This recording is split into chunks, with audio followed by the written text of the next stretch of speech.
মহাভারতের কথা অমৃত সমান প্রবীর চ্যাটার্জি বলে শোনে পুণ্যবান। নমস্কার আপনাকে। মহাভারতের কথা দশাধিকশতম পর্বে আপনাকে স্বাগত। এর আগের পর্বে শুনছিলাম বিদুরের পাঠানো খনক গোপনে একটি সুড়ঙ্গ খুঁড়ে ফেলেছে। সে সুড়ঙ্গ যেদিকে গিয়ে উঠবে মৃগয়ার নামে প্রতিদিন ঘোরাফেরা করে সেসব দিকের রাস্তা চিনে নিয়েছেন পাণ্ডবেরা। তাঁরা ঠিক করেছেন পুরোচন বাড়িতে আগুন লাগাবার আগে তারা নিজেরাই আগুন লাগিয়ে পালিয়ে যাবেন। তবে সমস্যা একটাই, তাদের বদলে অন্য 6টি প্রাণীকে পুড়ে মরতে হবে সেই আগুনে, যাতে দুর্যোধনের মনে হয় তার পরিকল্পনা সফল হয়েছে, পাণ্ডবেরা সত্যিই পুড়ে মরেছেন। নৃসিংহপ্রসাদ ভাদুরী বলছেন যুধিষ্ঠিরের এমন পরিকল্পনায় তার ধর্মরাজ আখ্যায় কলঙ্ক লাগতে পারে। তবে কিনা প্রশ্নটা আত্মরক্ষার, এবং মহাভারতের বহু জায়গায় দেখা গেছে আত্মরক্ষার জন্য হীন এবং অন্যায় কাজ করলেও তাতে দোষ লাগে না। তার ওপর এখানে রাজনীতির পেঁচে তিনি সিংহাসনচ্যুত এবং সহায় সম্পদহীন। তার ওপর নিজের সঙ্গে সঙ্গে ভাইদের এবং জননীর প্রাণ রক্ষার দায়ও তাঁরই। এখানে অন্যায় হলে হয়েছে, যুধিষ্ঠিরের ধর্মরাজ আখ্যা না হয় কলঙ্কিত হলই বা। যুধিষ্ঠিরের পরিকল্পনার সাথে মিলে গেল আর একটি ঘটনা। মহাভারতের কবি লিখেছেন পাণ্ডব জননী কুন্তী দান করবার ছলে বারণাবতের বামুনদের নিমন্ত্রণ পাঠালেও নিমন্ত্রণ করলেন রাত্রিবেলায় খাবার জন্য। ব্রাহ্মণেরা সাধারণত রাত্রিতে নিমন্ত্রণ গ্রহণ করতেন না, কারণ তাঁরা এক সূর্যে একবার খেতেন। কিন্তু এখানে দানের অপদেশ বা ছল আছে বলে খাওয়া দাওয়ার ব্যাপারটা গৌণ হয়ে দাঁড়ালো। কথায় বলে মচ্ছব বাড়ি। ব্রাহ্মণ ভোজন করাবেন হস্তিনাপুরের যুবরাজের জননী কুন্তী। এই উপলক্ষে বামুনদের সঙ্গে রবাহুত অনাহুত অনেক মানুষই মচ্ছব বাড়িতে খেতে আসবে। এ ঘটনা পাণ্ডব ভাইদের জানা ছিল। মহাভারতের কবি বলেছেন কুন্তী দান করবার ছলে ব্রাহ্মণদের নেমন্তন্ন করলেন এবং সেখানে অনেক মেয়েরাও খাবারের আশায় এসেছিল। তারা সময় মতো খাওয়া দাওয়া সেরে চলেও গেল। কিন্তু এক নিষাদী মানে ব্যাধের বউ তার 4-5টি ছেলেকে নিয়ে কাল প্রেরিত হয়েই যেন ভাত পাবার আশায় সেই নিমন্ত্রণ বাড়িতে উপস্থিত হয়েছিল। কাল প্রেরিত অর্থাৎ যেন এখানে পাণ্ডব ভাইদের অথবা কুন্তীর কোনো দোষ নেই। মহাকাল যেন আগে থেকেই তাদের মৃত্যু লিখে রেখেছিলেন এবং মরবার জন্যই যেন তারা স্বয়ং অন্নার্থী হয়ে উপস্থিত হলো। নৃসিংহপ্রসাদ ভাদুরী বলছেন খুব আক্ষরিক অর্থে একথা আমরা বিশ্বাস করি না, কারণ বিপদ এগিয়ে আসছে বুঝে যুধিষ্ঠির নিজেই ভীমকে বলেছিলেন যে আমাদের পরিবর্তে 6টি মানুষকে এখানে রেখে ঘরে আগুন দিয়ে আমরা পালাবো। বরং বলা যায় ব্যাধগিন্নি তার 5 ছেলেকে নিয়ে হঠাৎ করে খাবার লোভে এখানে চলে এলো বলেই যুধিষ্ঠিরের পূর্ব পরিকল্পনা রূপায়ণের সুযোগ এসে গেল। মহাভারতের কবি লিখেছেন ব্যাধগিন্নি তার 5 ছেলেকে নিয়ে খুব সে মদ খেলো এবং মাতাল হয়ে গেল। অতিরিক্ত মদ খেয়ে তাদের এমন অবস্থা হলো যে তারা কেউ একটুও প্রকৃতিস্থ রইল না। সংজ্ঞা হারিয়ে মরা মানুষের মতো এখানে ওখানে শুয়ে ঘুমিয়ে পড়ল। অন্যেরা স্বেচ্ছায় পান ভোজন করে ফিরে গেলেও এই ব্যাধগিন্নির পরিবার মদের লোভে সংজ্ঞাহীন হয়ে পড়ে থাকলো যতুগৃহের এখানে সেখানে। পাণ্ডব ভাইরা তাদের বার করে দিলেন না, লোকজন ডেকে এনে তাদের সংজ্ঞাহীন দেহ সরিয়ে দেবারও ব্যবস্থা করলেন না। রাত গাঢ় হচ্ছে। পাণ্ডবেরা যে যদুগৃহে আছেন সেটি এমনিতে নিস্তব্ধ হয়ে গেছে, কিন্তু তাঁরা সকলেই জেগে আছেন। 5 পুত্র নিয়ে ব্যাধের বউ নিশ্চিন্তে মরার মতো ঘুমোচ্ছে।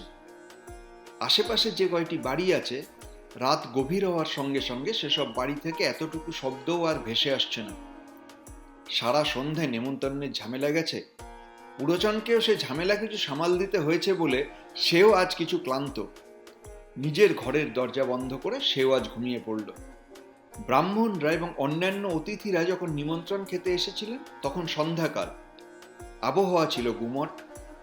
বাড়তি কাজকর্ম এবং গরমে ক্লান্ত পুরোচন নিজের ঘরের দরজা এঁটে শুয়ে পড়েছিল। পাণ্ডবদের বিশ্বাস উৎপাদন করার জন্য সে নিজের ঘরখানা বানিয়েছিল যতুগৃহের মাল মশলা দিয়েই। ব্রাহ্মণ এবং অন্যান্য অতিথিরা চলে যাবার পরে যে 6টি প্রাণী নিঃশব্দে সংজ্ঞাহীন অবস্থায় যতুগৃহের মধ্যে পড়ে রইল, এই ছোট্ট ঘটনাটি পুরোচনের নজর এড়িয়ে গেল। রাত বেশি হতে নিস্তব্ধতা বাড়ল। গুমট কেটে গিয়ে হাওয়া ছাড়ল বেশ ভালো মতো। পাণ্ডব ভাইদের পূর্ব পরিকল্পনা রূপায়ণের এই উপযুক্ত সময়। হাওয়ার সঙ্গে আগুন, সোনায় সোহাগা। মধ্যম পাণ্ডব ভীম চারদিক দেখে নিয়ে একটি মশাল জ্বালিয়ে নিলেন। সেই জ্বলন্ত মশাল ধরিয়ে দিলেন পুরোচনের ঘরের দরজায়। তারপর যতুগৃহের ভেতরে এসে যতুগৃহের দ্বারে আগুন লাগালেন ভীমসেন। তারপর একে একে বাড়ির চারদিকে, যাতে আগুন ভালো করে ধরে। বাড়ির সর্বত্র আগুন লেগে গেল। মহাভারতের কথা অমৃত সমান। প্রবীর চ্যাটার্জি বলে শোনে পুণ্যবান। আপনাকে জানিয়ে রাখি, আমি শুধুই কথক ঠাকুর নই, আমি একজন মিড লাইফ ট্রান্সফরমেশন কোচ। আমার মিশন হলো 1,40,000 পুরুষকে জীবন বদলাতে শেখানো। সেই কাজ সংক্রান্ত আমার অন্য ইউটিউব চ্যানেলের ভিডিও দেখুন। ট্রান্সফর্মিং লাইভস নামের ফেসবুক গ্রুপ জয়েন করুন। মিড লাইফ মানে ক্রাইসিস নয়, মিড লাইফ মানে ট্রান্সফরমেশন। ভীমকে চারদিকে আগুন লাগাতে দেখে 4 পাণ্ডব ভাই কুন্তিকে সঙ্গে নিয়ে সেই সুড়ঙ্গের ভিতরে ঢুকলেন। ভীম মশাল হাতে নিয়েই সবার শেষে এসে ঢুকলেন সুড়ঙ্গের ভেতর। দাউ দাউ করে আগুন জ্বলতে লাগলো যতুগৃহে। খড়, শন, বাঁশের চটপটা শব্দের সঙ্গে লাক্ষা, চর্বি আর ঘিয়ের উৎকট গন্ধ ছড়িয়ে পড়তেই বারণাবতের জনপদবাসীরা সকলে জেগে উঠল। যুবরাজ যুধিষ্ঠিরকে এতদিনে তারা বেশ ভালোবেসে ফেলেছে। তাছাড়া হস্তিনাপুরের সিংহাসন নিয়ে জ্ঞাতি বিরোধের কথাও তাদের অজানা ছিল না। যতুগৃহের ভয়ঙ্কর আগুন দেখে তারা সকলে হায় হায় করতে লাগল। ধৃতরাষ্ট্র এবং দুর্যোধনের ষড়যন্ত্র কোন জঘন্য পর্যায়ে পৌঁছেছে সেই অনুমান করে তারা গালাগালি করে বলতে লাগলো, এতদিনে বুঝতে পারছি এই নতুন বাড়িটা পুরোচন এমন সাত তাড়াতাড়ি তৈরি করলো কেন। দুর্যোধনের বুদ্ধিতে পুরোচন বেটা পাণ্ডবদের পুড়িয়ে মারার জন্যই এই বাড়ি তৈরি করেছে। বাড়িটাতে কিভাবে আগুন লাগিয়েছে দেখো। হস্তিনাপুরের যুবরাজ যুধিষ্ঠিরের প্রতি শ্রদ্ধায় সেই রাত্রে বারণাবতের পুরবাসীরা অনেকেই আর ঘুমোতে পারল না। সারা রাত তারা প্রায় দগ্ধ যতুগৃহের চারপাশ ঘিরে বসে রইল। সেই সঙ্গে একটিও গালাগালি না দিয়ে শুধু সব কথা কানে নিয়ে দাঁড়িয়ে রইল বিদুর প্রেরিত সেই খনক। পুরবাসীদের বিলাপে এবং অপলাপে রাত্রি ভোর হয়ে এলো। জনপদবাসীদের মধ্যে যারা রাতে উঠে আসেনি তারা সবাই এবার এসে জড়ো হলো রাত জাগা পুরবাসীদের সঙ্গে। যতুগৃহের লাক্ষা, চর্বি নিমেষে ছাই করে দিয়েছে অত সুন্দর চক মিলানো বাড়িটাকে। চতুর্দিকে শুধু ছাই ভস্ম আর ছাই চাপা আগুন। বারণাবতবাসীরা সকলে জল নিয়ে এসে ছেটাতে লাগলো সেই অগ্নিভস্মের ওপর। বিদুরের পাঠানো সেই খনক, যে এতক্ষণ দাঁড়িয়ে দাঁড়িয়ে পুরবাসীদের গালাগালি আর বিলাপ শুনছিল, সে সুযোগ বুঝে কাজে লেগে গেল। সেও জল আনছে, জল ছিটাচ্ছে, অনেক কিছু করছে। আগুন নেভানোর পরে যে কাজটা, সেটা হলো কুদ্দালকের সাহায্যে ছাইভস্ম সরিয়ে দেখা কারা ঠিক মরেছে। বিদুর প্রেরিত খনকটি যতুগৃহের মাঝ বরাবর কাজ করছিল। বারণাবতবাসীরা প্রথমে পুরোচনের ঘরের দিকে নজর করে দেখল। হর্ষ আর দগ্ধ শন বংশের জঞ্জাল কোদাল দিয়ে সরাতে সরাতে তারা পুরোচনের দগ্ধ দেহাবশেষ আবিষ্কার করে ভীষণ খুশি হল। অন্তত এই বদমাশ মরেছে। বিদুরের সেই খনকটি কিন্তু অন্য কোনো দিকে তাকিয়ে দেখছে না। কোথায় সে খনন করে সুড়ঙ্গ তৈরি করেছিল এটা তার বেশ খেয়াল আছে। কুদ্দাল চালকদের দলে মিশে গিয়ে ছাইভস্ম সরিয়ে দেহাবশেষ আবিষ্কার করার চেয়ে তার চেয়ে অনেক বেশি যেটা প্রয়োজনীয় তা হলো সেই সুড়ঙ্গের মুখটা বুঝিয়ে দেওয়া, যাতে বারণাবতবাসীদের কোপ ধৃতরাষ্ট্র দুর্যোধনের ওপরেই সম্পূর্ণ পড়ে।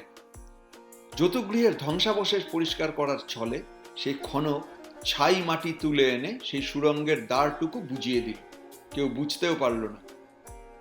অন্যেরা ছাই জঞ্জাল সরাতে সরাতে যতুগৃহের এখানে ওখানে পড়ে থাকা সেই ব্যাধ পত্নী এবং তার 5 ছেলের বিকৃত দেহাবশেষ দেখতে পেল। পাণ্ডবদের মৃত্যু সম্বন্ধে তাদের আর কোনোই সন্দেহ রইল না। আবারও পুরবাসীদের গালাগালির বান ছুটল। কেউ বলল, আরে ধৃতরাষ্ট্র মশাই সব জানেন, দুর্যোধন তাকে না জানিয়েই এত বড় অপকর্মটি করেনি। আরেকজন বলল, নিশ্চয় জানেন ধৃতরাষ্ট্র, এবং জেনেও তিনি দুর্যোধনকে নিষেধ করেননি একবারও। অন্য আরেকজন বলল, আর এই ভীষ্ম, দ্রোণী বা কিরকম মানুষ? কেমন মানুষ ওই কৃপ আর বিদুরেরা? তাদেরও কি ধর্ম বলে কিছু নেই? শেষে একজন মাতব্বর গোছের পুরবাসী সিদ্ধান্ত দিল, ভাই সব, আমরা ধৃতরাষ্ট্রের কাছে দূত পাঠাবো। দূত পাঠিয়ে তাকে জানাবো যে মহারাজ, আপনার মনের সেই উৎকট ইচ্ছেটা এতদিনে পূর্ণ হয়েছে। আপনি পাণ্ডবদের পুড়িয়ে মারতে পেরেছেন। তারপর কি হলো সে গল্প শুনুন মহাভারতের কথা একাদশাধিক শতম পর্বে। মহাভারতের কথা অমৃত সমান প্রবীর চ্যাটার্জি বলে শোনে পুণ্যবান।